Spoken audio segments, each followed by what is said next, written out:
Bueno, buenas tardes.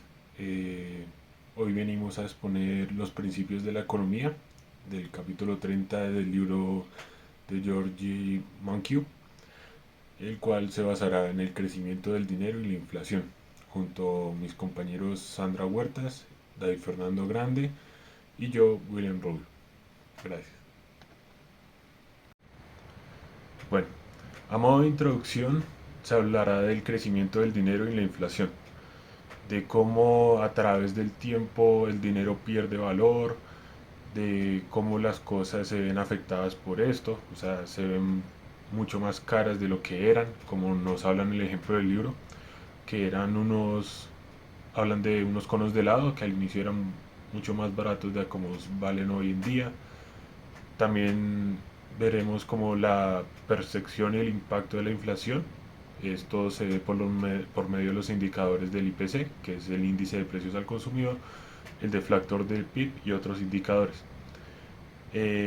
Tenemos también que la teoría cuantitativa del dinero establece que los precios aumentan cuando se imprime mucho más dinero.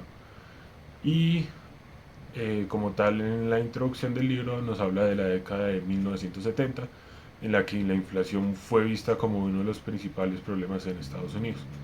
Ese gran momento histórico donde las cosas se subieron demasiado de precio y pues bueno, creó un caos social en ese entonces. Teoría clásica de la inflación. La teoría clásica de la inflación se basa más que todo en aquellos estudiosos de la economía clásicos.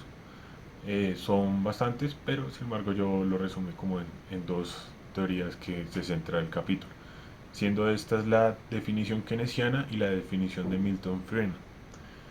Entonces, iríamos con la definición keynesiana, me permito leer. La inflación de esta está ligada estrechamente a la interacción entre la oferta y la demanda. Según esta teoría, cuando mayor sea la demanda de un producto, mayor será la oferta y viceversa. Se alcanza un precio de equilibrio cuando las curvas de oferta y demanda se cruzan.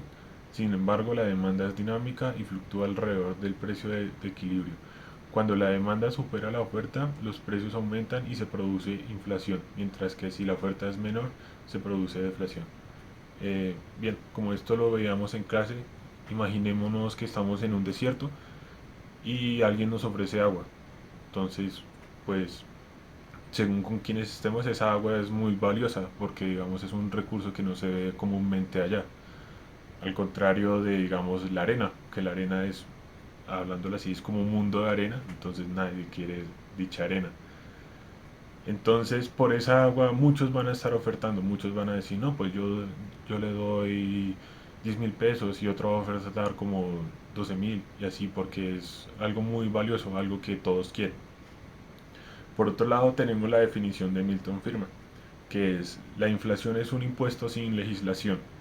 Según él, los estímulos por parte del gobierno a los que Keynes hacía alusión solo significaban otra intromisión más en el Estado, en la vida de los ciudadanos, llevando eventualmente a una subida de precios y con ello a la subida proporcional de los impuestos sin tener que echar mano de una política fiscal, la cual sería más viable de cara a los contribuyentes. Bueno, aquí nos habla más que todo Milton Friedman de que es como la inflación es algo que nos resta constantemente dinero, o sea, valor de nuestra moneda.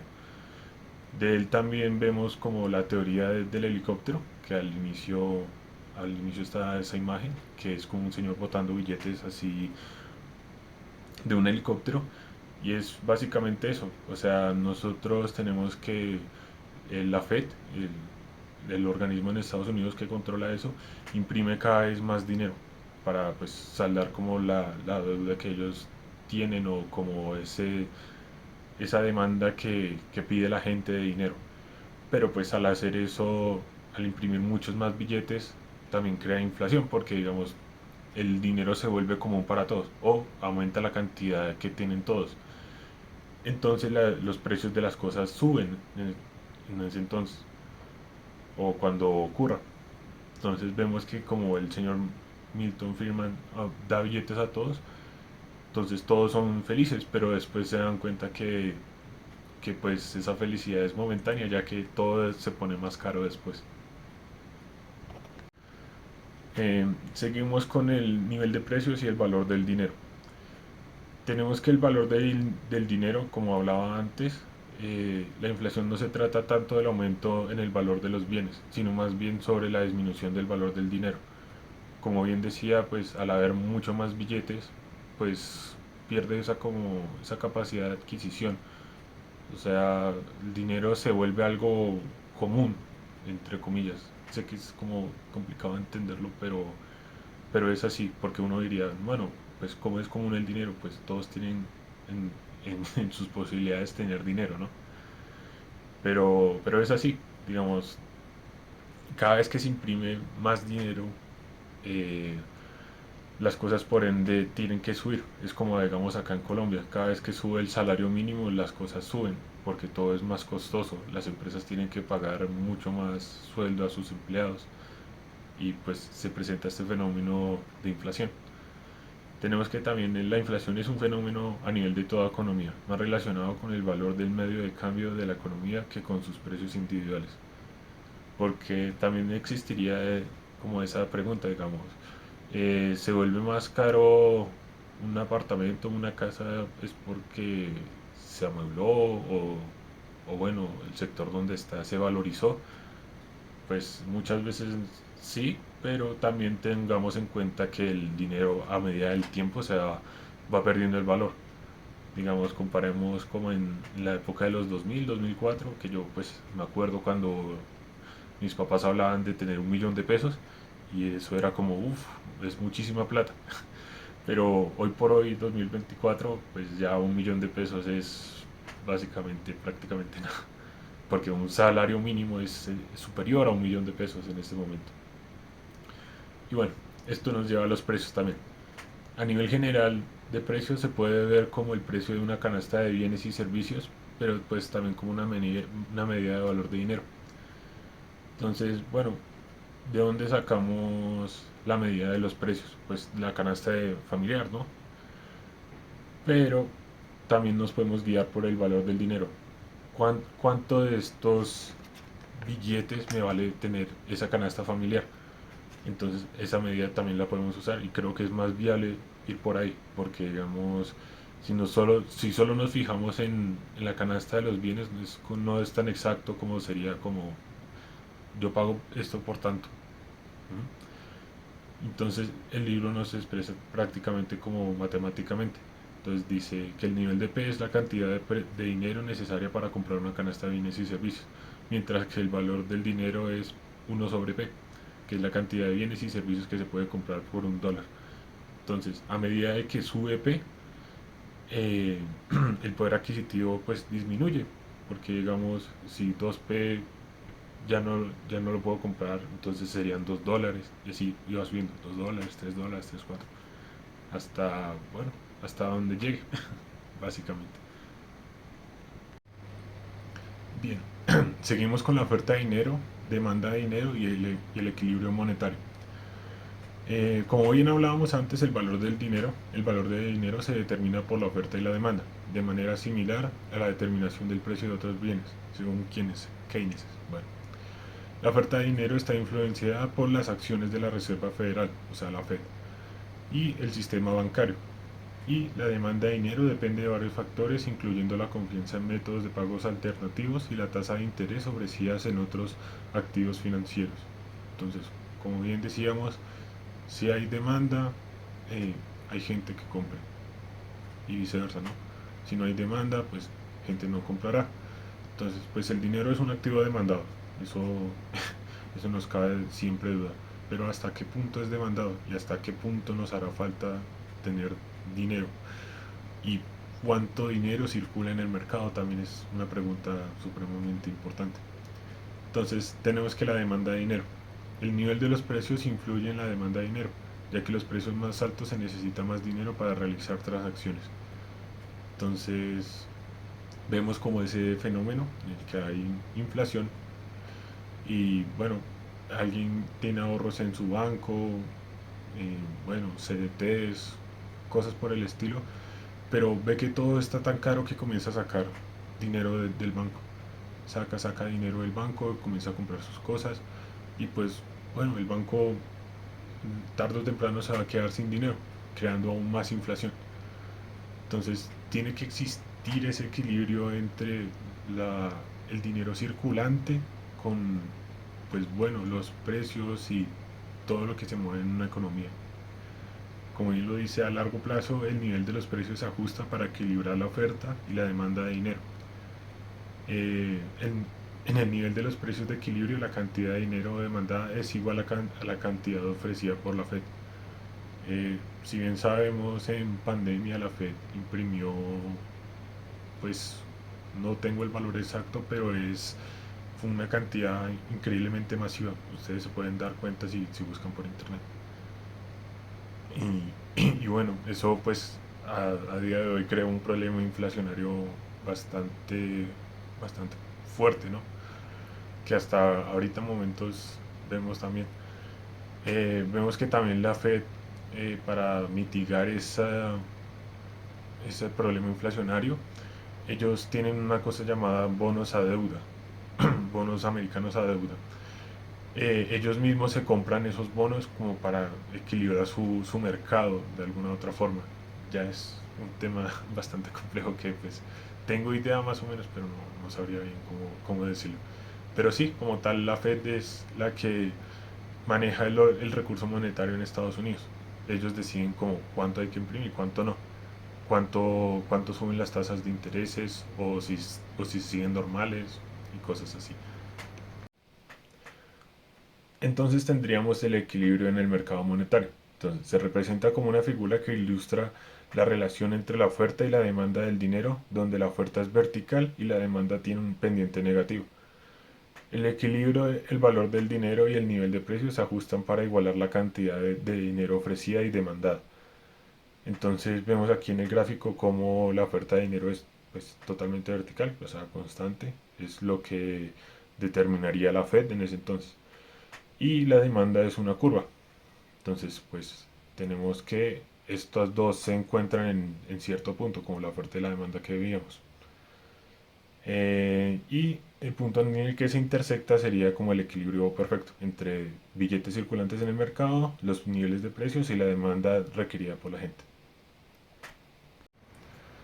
Bien, los efectos de una inyección monetaria. Como bien veníamos hablando, la Fed aumenta la oferta de dinero, ya sea imprimiendo billetes o comprando bonos del gobierno en operaciones de mercado abierto. El aumento en la oferta de dinero se traduce como en una disminución del valor del dinero y un aumento del nivel de los precios, como vemos aquí representado en la gráfica. Entonces, como tal, en esta gráfica nos dice que el valor del dinero disminuye de un medio a un cuarto, como lo podemos ver, que se desplaza de O de 1 a O de 2, siendo esta la inyección monetaria que desplaza la curva de dinero hacia la derecha, representada por el cambio de O de 1 a O de 2. El equilibrio económico también se desplaza a la derecha del punto A punto B, o sea, disminuye. Y según esta teoría, la cantidad de dinero en una economía determina su valor y el aumento de la cantidad de dinero es la principal causa de inflación. Entonces tenemos que el incremento de la oferta del dinero provoca un nivel de aumento del nivel de precios, lo que hace que se reduzca el valor de cada pues, unidad monetaria, como lo podemos ver aquí en la gráfica.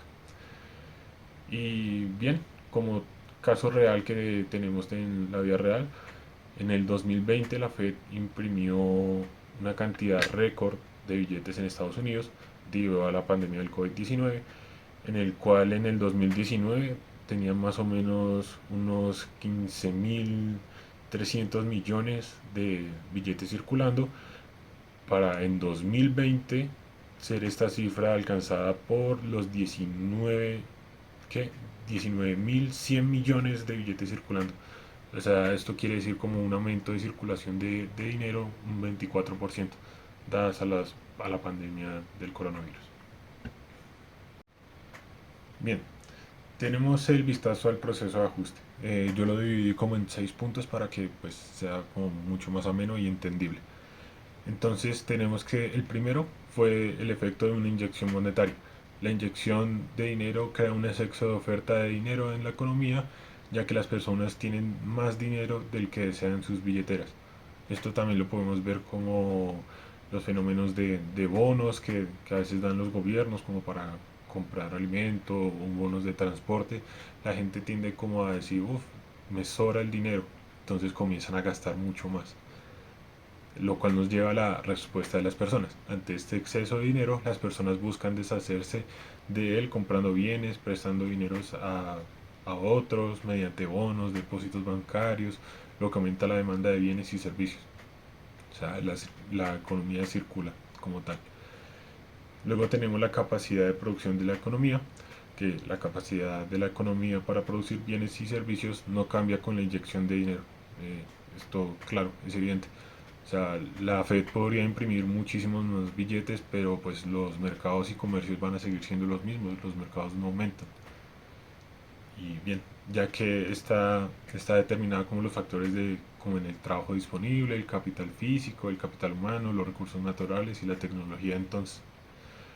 Pero pues también entró como en disonancia con esto porque digamos al imprimir más dinero como tal crea más inflación y la inflación crea como esa desestabilidad económica en las personas y pues digamos acá en Colombia cuando hay desestabilidad económica la gente busca mucho el rebusque, el crear empresa, en comenzar a vender. Entonces en nuestro caso sí se vería un aumento de los bienes y servicios como tal. Y bueno, como para decir eso, no más. Bien, por otro lado tenemos el aumento de los precios, que a la mayor demanda de bienes y servicios resulta en un aumento de los precios, ya que la oferta no puede igualar a la demanda adicional. Y quinto, en la demanda de dinero, el aumento de los precios conduce a una mayor demanda de dinero, ya que se necesita más dinero para cada transacción. Y 6 el nuevo equilibrio. O sea, esto nos habla de como más que todo que en algún momento se volverá a estabilizar otra vez y volverá a pasar otra vez esto de la inflación. Volverán a cambiar los precios, volverán a imprimir más dinero, entonces todo es como un círculo vicioso entre el punto de equilibrio, demanda de dinero, impresión de dinero. Gracias. Bueno, ahora hablaremos de la dicotomía clásica. La dicotomía clásica hace referencia a la separación teórica de las variables nominales y reales. Se produce cuando las variables reales pueden ser analizadas sin necesidad de saber el comportamiento que estén teniendo. Hace referencia a la producción y a las tasas de intereses reales como variables reales, mientras que por otro lado se hace referencia al valor monetario de la producción y al tipo de interés nominal como variables nominales. Esta dicotomía clásica propone que es posible determinar el PIB real, así como otras variables reales, sin necesidad de conocer el nivel de oferta de dinero, así como su tasa de inflación. Las variables nominales se miden en unidades monetarias, mientras que las variables reales se miden en unidades físicas. Neutralidad monetaria. Se refiere a la proposición de que los cambios en la oferta de dinero no afectan a las variables reales. Los cambios en la oferta de dinero, con base en el análisis clásico, afectan a las variables nominales, pero no a las reales. Cuando el Banco Central duplica la oferta de dinero, el nivel de precios se duplica, el salario en dinero se duplica y otros valores en dinero se duplican. Las variables reales como la producción, el empleo, los salarios reales y las tasas de intereses reales no cambian. La relevancia de los cambios monetarios para explicar las variables reales se llama neutralidad monetaria. Algunas características son que la neutralidad monetaria se puede explicar como una unidad de cuenta, pero no es completamente realista. Y algunos ejemplos son el número de puestos de trabajo, el tamaño del PIB real, el monto de la inversión real mediante la emisión del dinero. La velocidad y la ecuación cuantitativa. Velocidad del dinero. En economía se refiere a la rapidez con la que una unidad monetaria típica viaja alrededor de la economía de billetera a billetera. Para calcular la velocidad del dinero, dividimos el valor nominal de la producción PIB nominal entre la cantidad de dinero. Si P es el nivel de precios deflactor del PIB, Y la cantidad de producción PIB real y M la cantidad de dinero. La ecuación Nos dice que la cantidad de dinero multiplicada por la velocidad del dinero es igual al precio del producto multiplicado por la cantidad del producto. Se llama ecuación cuantitativa debido a que relaciona la cantidad de dinero con el valor nominal de la producción. La ecuación cuantitativa muestra un incremento en la cantidad de dinero en una economía. Se debe reflejar en una de las tres variables. El nivel de precios debe aumentar, la cantidad de producción debe aumentar o la velocidad del dinero debe disminuir. El impuesto inflacionario es el ingreso que recaba el gobierno al crear dinero, pero también es la reducción en el poder de compra de dinero que tiene el público, causado por la inflación. Es igual a la tasa de inflación multiplicada por la oferta de dinero. El gobierno también puede pagar sus gastos simplemente imprimiendo el dinero que necesita. Cuando el gobierno incrementa el ingreso imprimiendo el dinero, se dice que crea un impuesto inflacionario. Se considera que no es un impuesto exactamente como otros impuestos, debido a que nadie recibe una cuenta de cobro de parte del gobierno por este impuesto. En lugar de eso, el impuesto inflacionario es más útil, ya que cuando el gobierno imprime dinero, el nivel de precios aumenta y el dinero que nosotros tenemos se convierte en menos valor. El efecto Fisher demuestra la forma en que la oferta monetaria influye en la tasa de inflación y la tasa de interés nominal juntas. Por otro lado, establece que las tasas de intereses nominales en cada país son iguales a la tasa de rendimiento real más compensación requerida para la inflación esperada.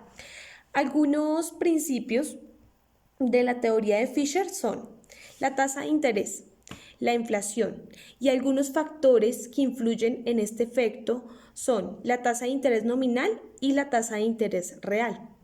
También participan unos agentes, los cuales son Estado, empresas y economías domésticas. Una disminución en el poder de compra. La falacia de la inflación. Para esta respuesta, desde un pensamiento adicional, se revela una falacia y es la siguiente. Cuando los precios aumentan, los compradores de bienes y servicios pagan más por lo que compran. Sin embargo, al mismo tiempo, los vendedores de bienes y servicios obtienen más por lo que venden. Debido a que la mayoría de las personas obtiene su ingreso vendiendo sus servicios, como su trabajo, la inflación en los ingresos va de la mano con la inflación en los precios. Por consiguiente, la inflación no reduce en sí el poder de compra real de las personas. Las personas creen en la falacia de la inflación porque no aprecian el principio de la neutralidad monetaria. Costo de suelas de zapatos. Son los recursos desperdiciados cuando la inflación anima a las personas para que reduzcan el dinero que tienen disponible. Por lo general, las personas suelen retirar mucho dinero de los bancos cuando hay más inflación. Se retira el dinero porque todo está más costoso, pero de esta manera lo que estamos creando es más inflación, porque los bancos no tienen dicho dinero. Se refiere al costo de oportunidad de reducir la tendencia de dinero para evitar la inflación. Ahora, teniendo en cuenta la lectura del texto, se deduce que las personas no frecuentan mucho el banco para guardar y ahorrar su dinero. A veces prefieren tenerlo en su billetera sabiendo que se le puede sacar una utilidad y beneficio si lo deposita en el banco, ya que ésta puede pagar un interés y así poder aumentar los ingresos más adelante. El costo del menú se trata de los gastos que las empresas se comprometen a cambiar los precios de sus productos o servicios. Ellos analizan cómo los costos asociados pueden decidir nuevos precios, imprimir y distribuir los nuevos menús o listas de precios, enviarlos a proveedores y clientes, actualizar los precios en todos los lugares donde se muestran y manejar las quejas de los clientes sobre los cambios de precios. Normalmente, las empresas no cambian sus precios a menudo debido a estos costos. Por lo general, solo lo que hacen una vez al año en promedio en Estados Unidos. Sin embargo, si la inflación es alta, pueden necesitar ajustar los precios con más frecuencia para mantenerse al día con los cambios económicos. Es decir, que el costo del menú es algo que las empresas consideran antes de decidir cuánto y con qué frecuencia ajustar sus precios. la variabilidad del precio relativo y la mala asignación de recursos. Imagina que alguien tiene su restaurante favorito. Cada año saca un nuevo menú con precios actualizados y luego mantienes esos precios durante todo el año. Sin embargo, si hay inflación, los precios de un restaurante se vuelven relativamente más bajos a lo largo del año debido a la inflación. Esto significa que justo después de imprimir el nuevo menú, los precios son altos, pero van disminuyendo en comparación con otros bienes y servicios a medida que pasa el tiempo. Porque es importante. Bueno, en una economía de mercado, los precios relativos son claves. Ayudan a los consumidores a decidir qué comprar comparando precios y calidad. Estas decisiones de compra influyen en cómo se distribuyen los recursos entre las diferentes industrias y empresas. Cuando la inflación altera estos precios relativos, las decisiones de compra se ven afectadas y los mercados no pueden asignar eficientemente los recursos escasos. Y si la inflación puede desordenar el proceso de toma de decisiones y dificultar el uso óptimo de los recursos. Distorsiones de los impuestos inducidas por la inflación. La inflación puede hacer que los impuestos sean más complicados y menos justos.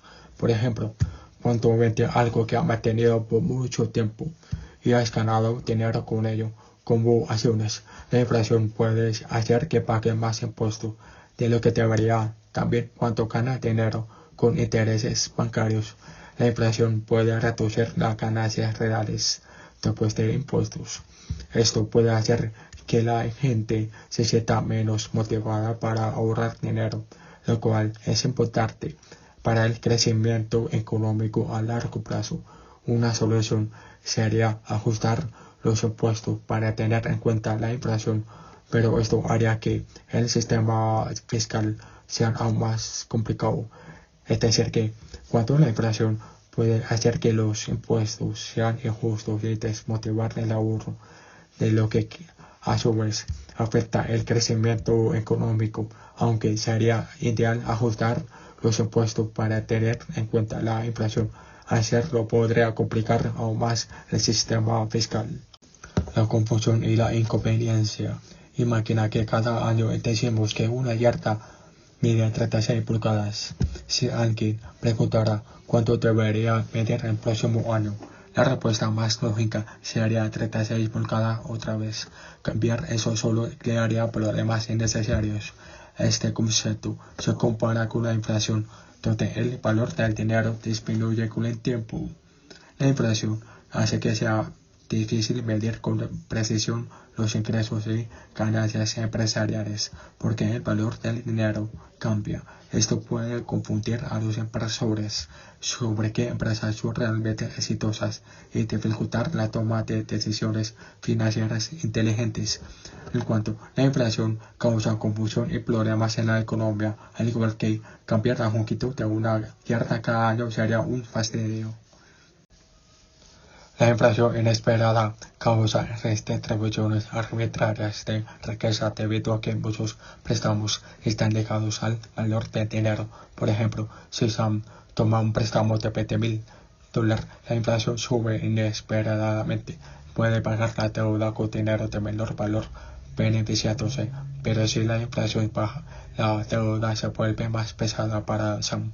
Esto crea desigualdad entre deudores y prestamistas.